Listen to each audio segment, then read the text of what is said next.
Here's an example of some serious pathology. Here's looking at the normal slice, and then compare that to this slice. There's certainly something different about this. Here we see reddened brownish areas that represent a hemorrhage that started in the thalamus, spread out into other regions of the brain called the basal ganglia, and then spread into the ventricles. So that's all blood. That happened to someone who had high blood pressure that was untreated. And eventually blood vessels in the wall of those little arteries deep in the brain weakened, and blood came out and caused paralysis and loss of feeling on one side of the body. And of course, this person, as you can imagine, did not survive that injury. Something like this can happen with a severe head injury, where someone's on a bicycle, falls off, or on a motorcycle, falls off and isn't wearing a helmet. And that the impact against the skull and a fracture of the skull can lead to hemorrhages in the brain as well. Let's look at another kind of pathology. So now I'm going to take a slice of the brain in this direction, from top to bottom, or coronally. And so I'll pull that slice out from right about here. And what we see here is the cortex, where all the neurons live. There are about 100,000 for every cubic millimeter, meaning that we have tens of billions of neurons within the brain in different regions. And this is kind of an area that represents the leg. This is an area that represents the arm for movement. We see here a little bit of the brainstem. Look how nice and smooth and well-formed this is. Compare that to the brain here, where a person suffered a brain tumor called a glioblastoma, a primary tumor of the brain.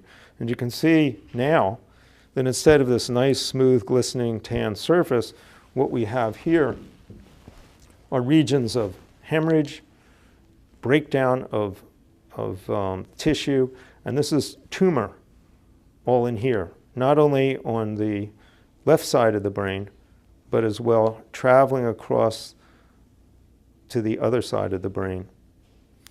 And this person, of course, eventually died as more and more of the brain was filled with tumor. There are treatments for this now that are better than at the time this happened many years ago. But this is still an area of great study, trying to prevent and manage brain tumors. One of the things you notice is all these gyri, or foldings, in the brain. Let's compare that to the brain of a rat. Look how small that brain is compared to the human brain. In fact, a mouse brain and a rat brain is just a little bit bigger than a mouse brain, is 1,000th the size of the human brain. So we see how smooth the surface of the right and left side of the brain is in the rodent. It has a very large cerebellum in comparison to the rest of the brain because it doesn't have much frontal lobe.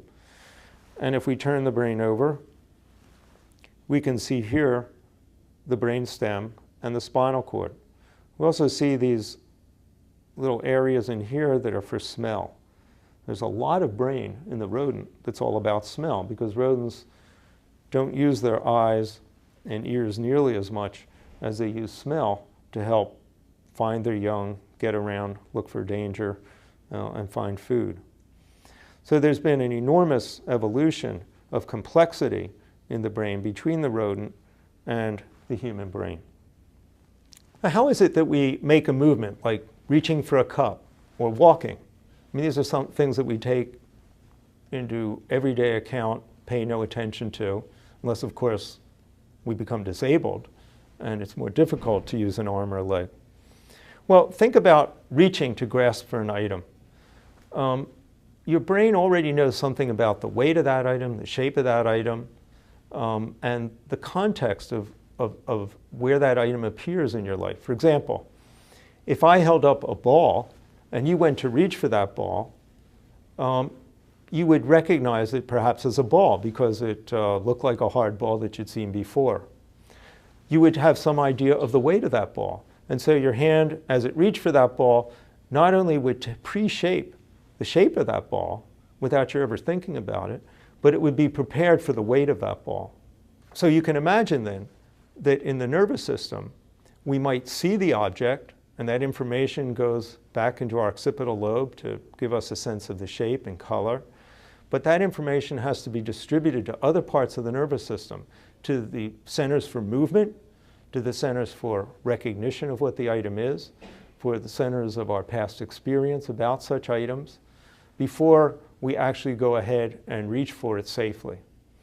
We do this thousands and thousands of times a day, reaching for common or uncommon objects. This is a high-level function of the brain. How is it that we walk without really thinking about it? I mean, our legs go moving, our arms might swing as our legs move, but we can walk distances and talk to other people or even do other activities. We can increase our walking speed so that we're running, and we can even run around objects or on uneven surfaces.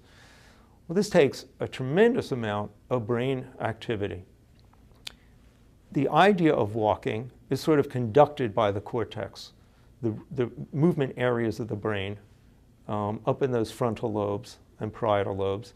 And they sort of say to lower centers that can make automatic or flexion extension movements that we might think about as stepping, to do that based on structures that are deeper in the brain that can do that automatic flexion and extension.